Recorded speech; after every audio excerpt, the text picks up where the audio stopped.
En lo profundo del río, un impala nada desesperadamente. No corre por deporte. Corre por su vida.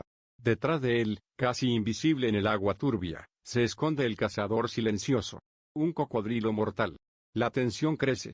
El impala chapotea, busca con desesperación llegar a la orilla. Cada segundo cuenta. El cocodrilo se aproxima con precisión milimétrica. No acelera.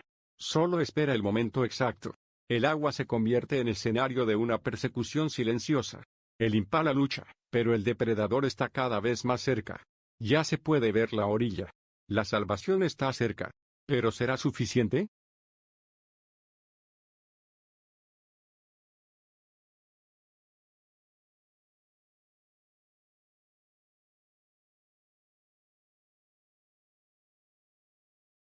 El cocodrilo se lanza. Ataca con una velocidad brutal. Su mandíbula se abre justo detrás del impala. A centímetros. Fue por nada que no lo atrapa.